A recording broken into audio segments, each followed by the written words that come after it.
I would just like to politely disagree with Professor Kay, what he said last. There is a theory that, in fact, because President Obama is so much going to base his election campaign on what some would call a tax the rich, anti-capitalist rhetoric, if you want.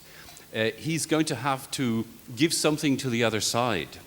In other words, to court the business community, at least in some aspect, he may actually reinforce his support for a breakthrough in transatlantic economic relations. I find it highly interesting that you're coming to the common values.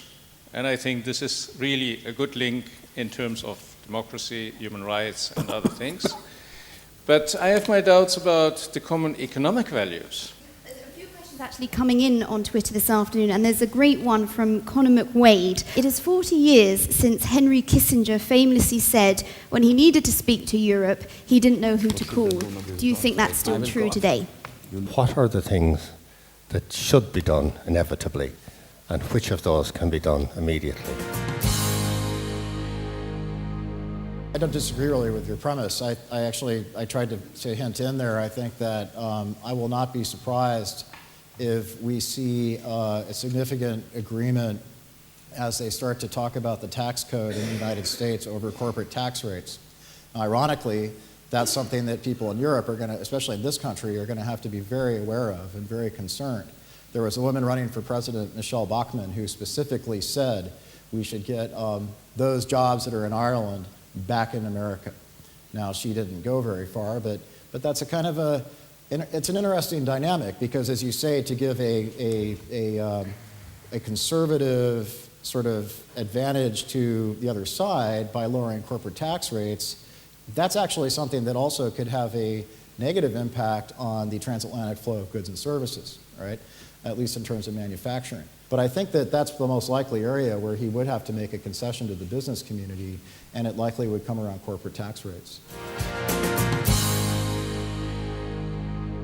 There was a question of what should be done, if I understood it immediately, which should be something which could be done.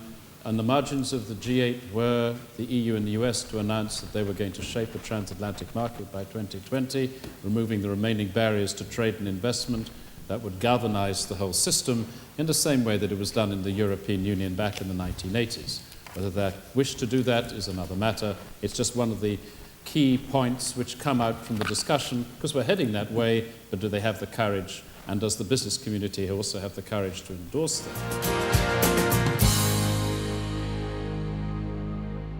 Let's try to focus on how we could, in EU and the US, cooperate on regulation, on smart regulations for new technologies. Biotech, nanotechnology, of course, digital, I mentioned it already, but what is coming as much as we can forecast, and how we can cooperate on smart regulation today to make those new technologies as easy as possible so we can benefit from the jobs and the growth creation in Europe, and we can re-export those technologies in the rest of the world, because a lot of countries are also making huge investment on nano and biotechnologies, and it's going to be a global competition.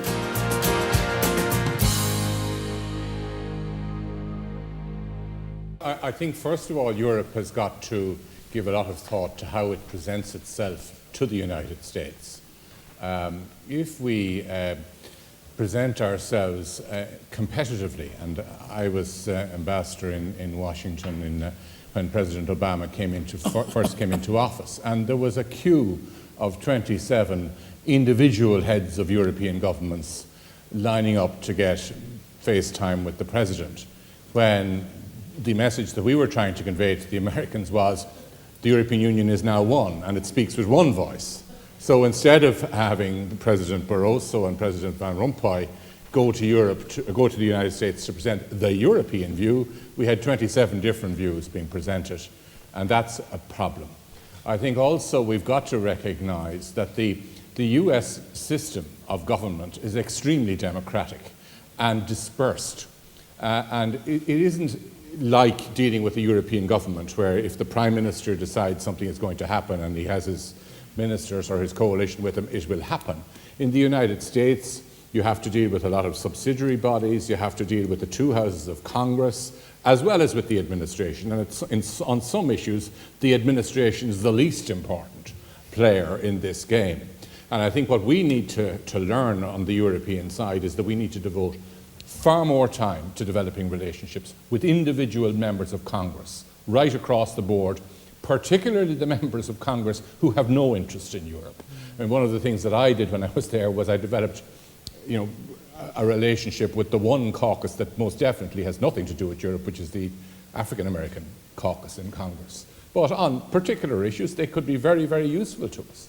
So we need to, just as we need, I think, to treat each one of us in Europe as recognizing that we're all different, we need to treat the United States recognizing that it is very different from us.